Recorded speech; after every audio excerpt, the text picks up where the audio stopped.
What's up YouTube? It's Erica with Kroopin, Scoopin, and welcome back to my channel. In this video, we're going to talk about the number one question that I get. So if you're interested in hearing what that is, stay tuned. Alright you guys, what is the number one question? Well, if you read the title of this video, you already know what the number one question is. How much should I charge for picking up dog poop?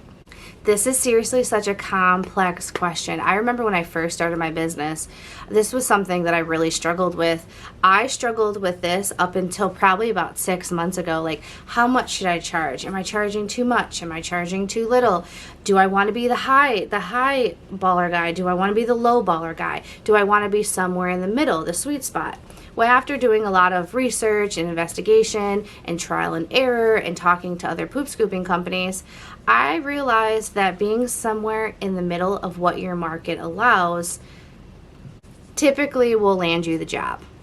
Now let's keep it real, you guys. We pick up dog poop, so it's not like we're charging a ton of money right now. It's not like our customers are paying us $1,000 every month or $500 every single month. The typical range for a poop scooper, like per account, is anywhere from like $50 a month to like $100 a month, depending on how many dogs they have, how big their yard is, and how many times you're going to their property. But that's the typical range. My lowest account is $56 per month or every 4 weeks, and my highest account is 30, 60, 90, 120 is 120 every 4 weeks. And the reason why I say every 4 weeks is because that's how I do my billing. I do mine 4 weeks at a time.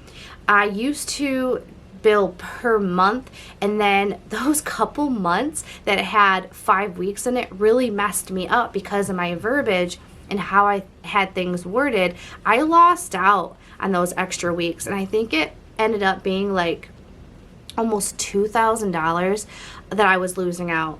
And that's a lot of money. That's a lot of money to lose out, especially when you need that money and you're just getting your business started.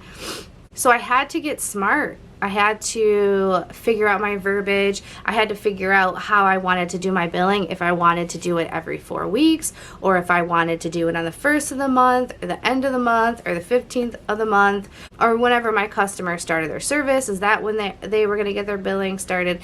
This was such a struggle. Like, all these different things were like going on in my head, and I was just like, what do I do? What do I do? And then you talk to other scoopers or other people in business, and then they give you their opinion, and then somebody else gives you their opinion, and then all of a sudden you have all these opinions, and you're like, what do I do? What do I do?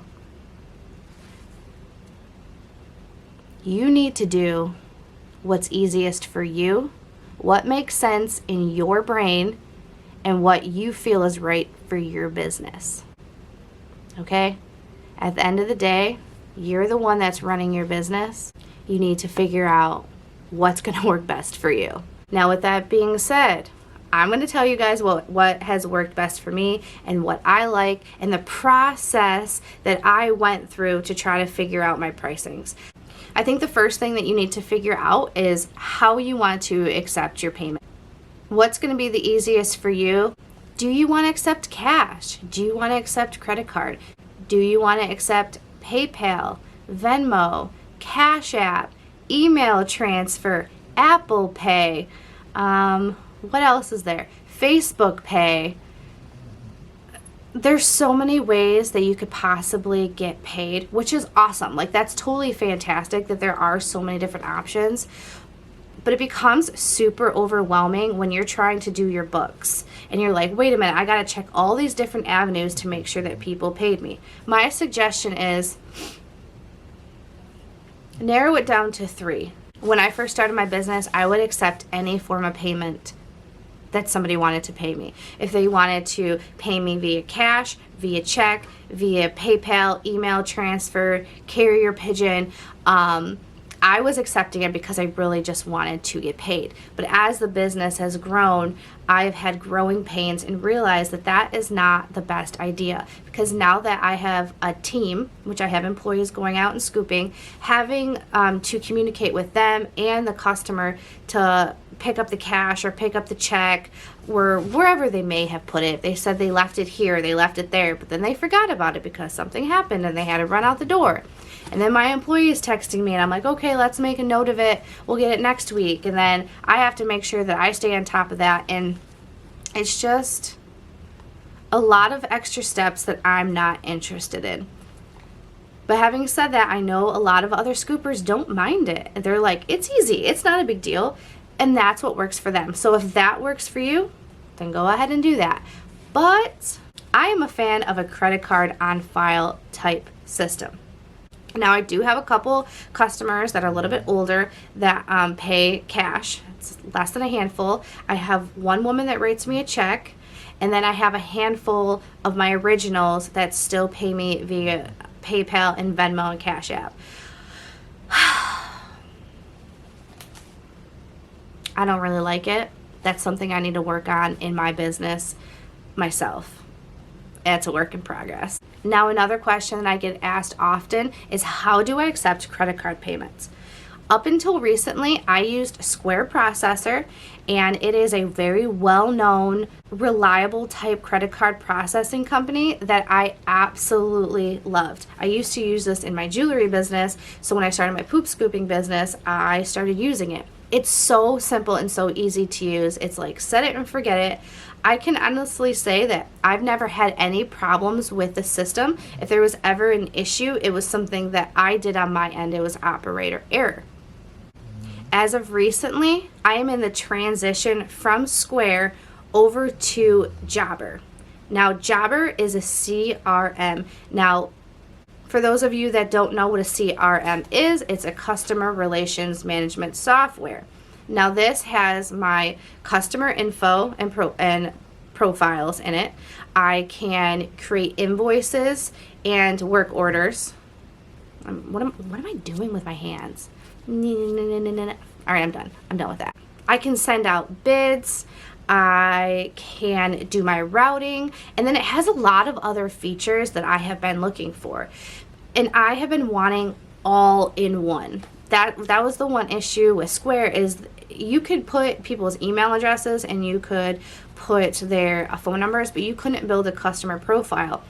And so I had all these different components. In order to set a customer up, I would have to add them to my routing sheet, and then I would have to update them into my other CRM portfolio that I had, or I had to write their information down on a piece of paper. And then I had to set up their invoice, and then on top of that, I had to put them into the routing app, which I was using Circuit at the time. So it was like a 4 to 5 step process to even get a customer ready to rock and roll. And I didn't like that. I'm trying to streamline the business a little bit more. So that's why I've switched over to Jobber with the CRM. I have gotten everything set up with Jobber except for my invoicing. So a tip or a suggestion that I would suggest to you, when you first start this business, find a CRM and start that right away. I know Yardbooks has a free option. Jobber does not have a free option. There's Sweep and Go, which that one's dedicated just for pooper scoopers. I don't believe they have a free option, but you can check that out. And just get something going right away.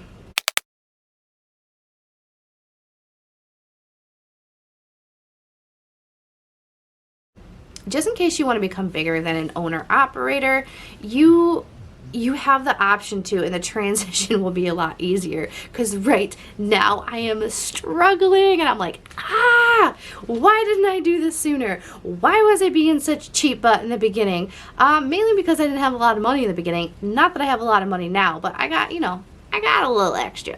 It's okay. So with me transferring over from Square to Jobber, one thing that is going to be an absolute necessity is everybody is going to have a credit card on file, and their payments will be automatically debited when it's processed, whenever I set it up.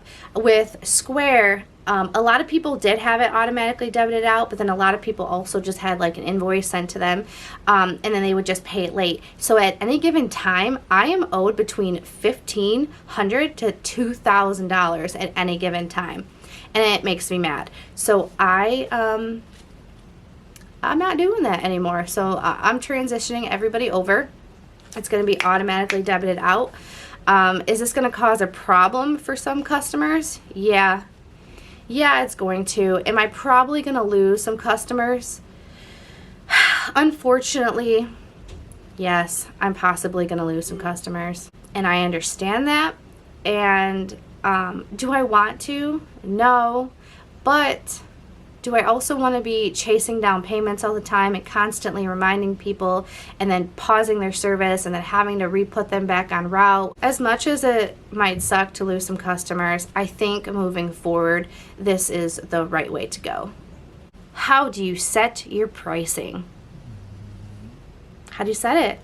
I really wish that I could just give you a simple answer that was like black and white, that was just like, this is exactly what you need to do. But that's really not the case, because what works for me here in Michigan in the Midwest might not work for you if you live across the pond, or you live in California, or you live somewhere where it's higher income or lower income. So I can only give you tips and suggestions on how to find that out for yourself. So the first thing that I would have you do is you're going to have to do a lot of market research. Get yourself a little notepad, get your laptop, your tablet, your phone, whatever it is, and just start Googling pet waste removal companies in your area, pooper scooper companies in your area, and see what you can find. If you have corporate companies that don't have their prices on their website, call them and be a fake customer. They're not going to know that you're trying to start your own business unless you ask a bunch of like specific questions that would like give you away, and just get a quote, get a price for what your size yard is and how many dogs you have. Start there and then compile. I would say if you can try to get at least 5 or 6, try to get as many as possible. If there's no other scoopers in your area, like this has never been heard of before, contact local landscapers. See what they're charging for their landscaping services, because you don't want to be higher than the landscaper. It doesn't make any sense. You want to be lower than the landscaper. Around here, like for me, it's like whatever the landscapers charge, it's like half of that. That's kind of like my little formula that I have come up with. And it seems to work. Go through other scoopers' websites with like a fine-tooth comb. You don't have to reinvent the wheel, but don't go copying somebody else's prices and somebody else's verbiage, because that's disgusting, and don't do that. You can take what you've learned from their website, which they are putting that on a public platform. You can take that and do your own thing with it, but do not copy and paste it, because like I said, that's gross and very unprofessional. Don't do that. Also, check out their Facebook page. See what they got going on in there. See if they're running specials. And if you look through their website and their Facebook and it really doesn't make sense to you, like I said before, call them for their free quote. Now, after you get all that information, you collect all your data, range it from high to low. And then what I like to do is I like to be somewhere in the middle. I don't want to be the low baller, because I don't want to be picking up poop for pennies. I want to be somewhere right there in the middle, right there in the sweet spot. Another thing to think about when you're setting your prices is think about how much you want to make per hour. Me personally, my goal is to make $60 per hour. So that's reflected in my pricing. Most of my accounts on average are about $15 per week. I average between 3 and 4 scoops per hour. Sometimes I do more depending on my routing. That's where your route density comes into play. I can link a video up top if you want to check out a video about route density. Now, as for the one-time cleans, spring cleans, initial cleans, whatever it is that you want to call them, spring cleans, one-time cleans, bulk cleans, seasonal cleans. When it's off season, such as not springtime, my one-time cleans start at $60 and go up from there. When it is springtime, those cleans start at $70. Now I am located here in the Midwest, which means, you know, we get all 4 seasons here in Michigan. So we get our spring, our fall, our winter, and our summer. So if we have a really, really bad winter where we get a lot of snow, it's really cold, there's not a lot of melting, that means when that snow melts, it is disgusting in these backyards, which is wonderful for us because that's when we're going to make a lot of money in a short period of time. I love springtime. I could make 100 videos just on the springtime thaw. And I will typically say that I haven't had many scoops that have taken me over an hour to do. It's usually an hour or under. So if I'm pricing that at $60 or $70, then I'm hitting that hourly average that I want to make. So I'm going to tell you guys my prices for my 1, 2, and 3 dogs. But you guys, listen, it's all circumstantial on where you live. See, this isn't like a set in stone, this is how much you need to charge. I know a lot of other scoopers that charge differently, and that works for them for different areas, but I'm located here in the Midwest, here in Michigan, and this is what has been working for me. So for 1 dog, for a spring clean, it's $70. For 2 dogs, it's $80. For 3 dogs, it's $90. Could my prices go up for the 2 and 3 dogs? Yes. They probably should go up, and they probably will. I'm not going to do any price increases right now because of everything that's going on with you know what. I don't feel comfortable raising my prices. Like I'm at a good place right now, so I'm going to leave that as is. I'm thinking maybe the middle of next year or the year after is when I'm going to do a price increase. That's my thought on that. Now, as for weekly scoops, 1 dog is $14, 2 dogs is $15, 3 dogs is $16, and so on and so forth. I just jump up $1 per dog. Like I said with my spring cleans, the 2 or 3 dogs, it probably could be higher, but it works for right now, so I'm leaving it as is. Now these prices are based off a standard size yard. Now a standard size yard in our area is like 1/8 of an acre or less, which I looked it up on Google, and 1/8 of an acre is like 5,000 and some change square feet.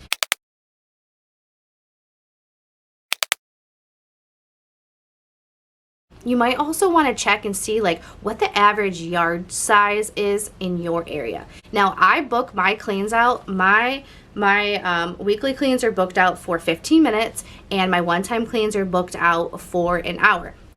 Do my weeklies take 15 minutes all the time? Absolutely not. Do my one-times always take an hour? Absolutely not.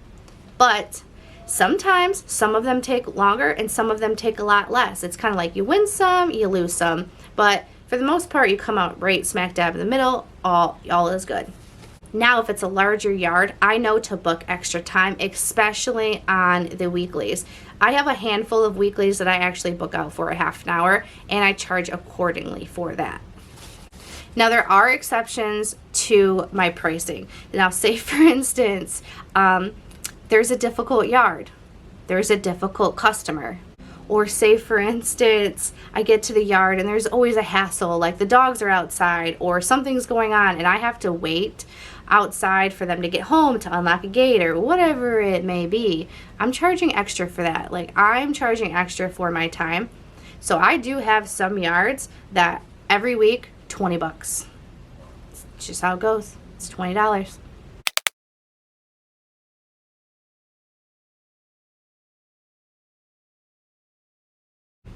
So you just have to pay attention and plan ahead, look into that stuff. But it's really not that hard, you guys. Don't overthink it. This is the thing, is if you try to wait until everything's perfect to start your business, you're never going to start your business. Business is never perfect, and you're never going to have it all together all at once. So just start. Get a couple customers. As time goes on, you will figure this stuff out, and you can tweak things and make adjustments as you go, and that's okay. There's nothing wrong with that. As long as you're learning, as long as you're growing, you're making progress and you're doing wonderful. I know this is a long video, but I really hope that this one brought you some value. I hope that you learned a lot from it. I hope that this has made your pricing situation and experience much easier, and it can ease your mind. All right, you guys, this is editing future Erica. So a couple of things that I forgot to mention in this video. If it has been longer than 4 weeks, that's when I know that I'm going to charge that full price, such as like $60, $70, $80. If it's only been like 2 weeks, 3 weeks, I usually will give a bit of a discounted rate. It's kind of circumstantial, but this is something that I really wanted to stress. Even if a customer tells you they keep up on their yard, that they clean their yard regularly, it is still very important for you to charge a little bit extra for that first clean, even if it's just 20 bucks or just $30, because you really want to think about the time that you put into getting that customer set up, the time that you spent chatting with that customer, and then what happens if you go to that yard and the customer wants to do a walkthrough. It's going to take you longer to walk through the property because you're just getting to know the property. You're going to spend extra time in that yard because it is a new property. So you always want to charge a little extra. That's something that I have definitely learned. Because even when the customer, they really do think that they have been doing a really good job cleaning their yard. And we can't fault them for that. That'd be like me cleaning my bathroom and thinking it is so clean, and then actually hiring like a cleaning company to come in and clean it. And that's when I would see what a clean tub or a clean toilet actually looks like. You guys get what I'm saying? Like, we are going to do a much more thorough and better job than the homeowner typically will. So there's that. And then the other thing that I wanted to touch on is sometimes customers will be like, well, can I get a discount if I sign up for a reoccurring weekly service? Okay, cool. What happens if you give them a free clean for their first time clean or a discounted clean and they only sign up for the first month? Think about that. People do that kind of stuff. I'm not saying that everybody's going to do it, but that is definitely a possibility. I'm not saying that this is set in stone and this always happens, but from my personal experiences, that the customers that I've experienced that have given me a hard time or wanted a discount on that first time clean are typically the customers that I have a hard time with month to month. So that's just my little word of advice. I wanted to pepper that out there to you guys. My eyes itching. I'm really tired. Sitting down editing these videos is making me sleepy. Yeah, but I really wanted to touch on that and make sure that you guys know that there is a bit of a range there. So if it's been 2 weeks, sometimes I'll just charge them $30. If it's been 3 weeks, I'll charge them $50. That's the joys of me being a small business and not being like a huge business. I kind of can do whatever the heck I want with my prices, to be quite honest. I have it set standard on my website, but I don't know a customer that would be upset that when they see $70 is posted on the website and you get in there and you do a clean and you realize you only pulled like a bucket worth of waste and you charge them $50 instead. I don't know any customer that would be upset about that. They're like, thank you so much, I really appreciate it, and it just creates a better experience for them. So don't be too hard on yourself, you guys. You can always just kind of like, move your prices around a little bit. It's not like corporate America. It's not like it's always set in stone. But on your website or on whatever you have your prices on, make sure that you put on there prices can change at any time without notice. Put that on there, and then what I like to do next to my prices, I always say starting at $14, starting at $15, starting at $60. So that gives me the wiggle room and the flexibility to change the price if need be. All right, you guys, this short little clip is getting way too long, so I'm gonna get out of here. Back to the video. Bye. If you guys like this video, smash that thumbs up. If you didn't like this video, well, you know, there's a button for that as well, but don't do that. Smash that thumbs up. And if you guys haven't subscribed yet, smash that subscribe button. And until next time, bye!